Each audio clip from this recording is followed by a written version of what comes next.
All right, this is the 14-foot whipping rod. This is the newest one for the Hawaiian Custom Series, targeted for the Big Island for Hilo and Kona, going for that long distance Akuli bombing. 14 feet, guys. Impressive, 14 feet.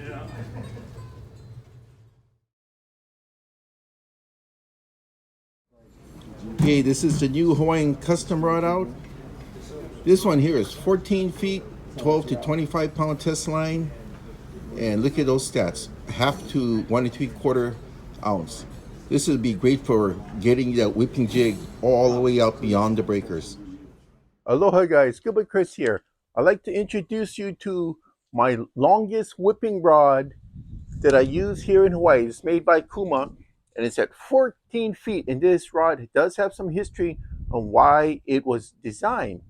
Now this is my custom, Hawaiian custom HWA-S-1402 MHA. Long name, right?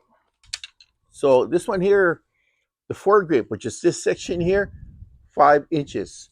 The handle style, this is for spinning. This is a spinning style.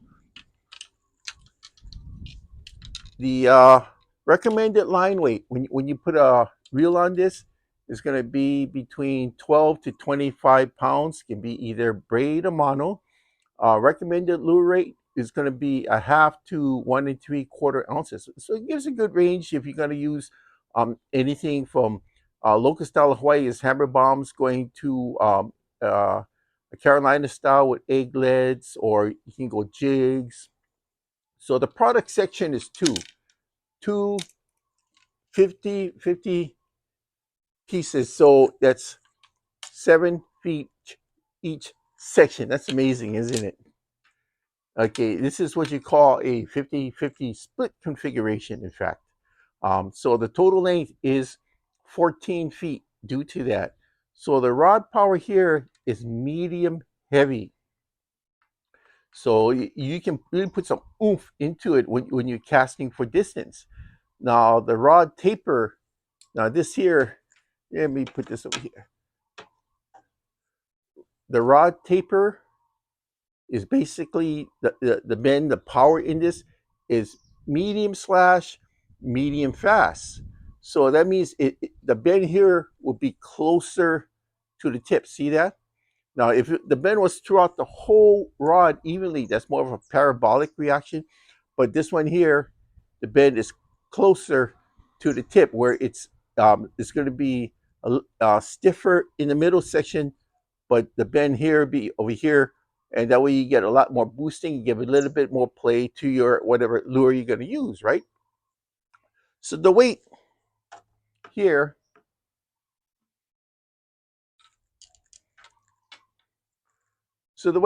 is 16 ounces. It's not light. It's 16 ounces. And the recommended reels for me, I've used 3,000. It was too small. 4,000, it was okay. 5,000 was perfect. So stick with the 5, right?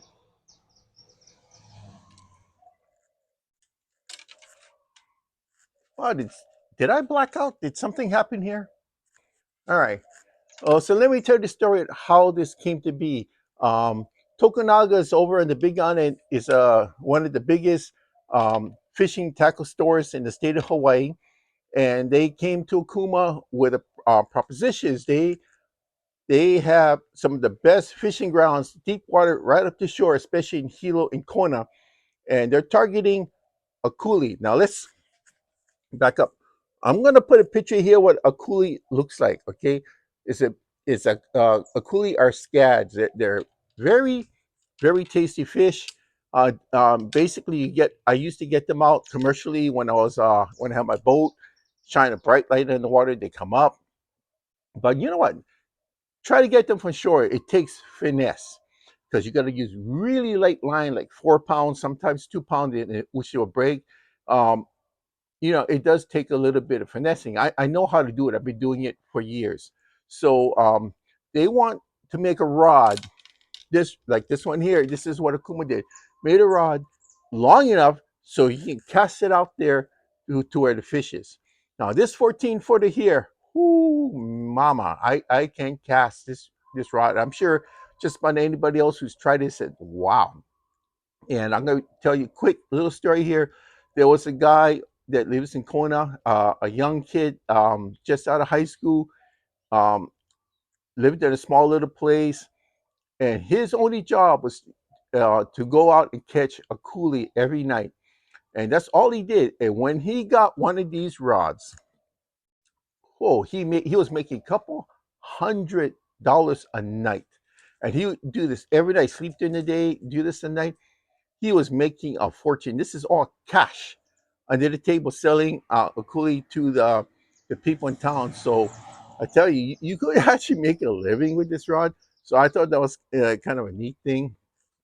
So because of this rod here, I well, actually this is the prototype. So what I did is I went through town, Waikiki, Alamoana area, walking along, and I had this lady come up to me who is obviously an angler. Says, "Wow, you got the biggest rod of any angler I've ever seen." Wow. Okay. So basically, that's it. It does work. I gave you the recommended uh, reels that I found. Now you can go up to 6,000, but remember, if you use a Penn, you got to come down a little because they are a little bit bigger and heavier than what they're rated for. You can surf cast with this, light surf casting along the shoreline, because with the 14 feet and the way that it's powered, it should overpower the fish due to the length. All right. So that's okay. You saw me fidgeting around with this because two pieces, right? I had to break it down to show you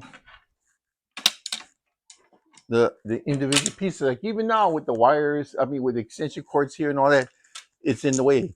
So I use fishing butlers. These are great for storing your rods.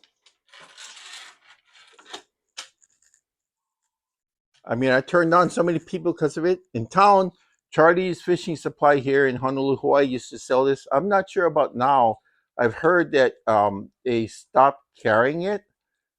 Could be that maybe it's a momentary thing, but I also heard that Nanko's over in Kaneohe, Windward side does.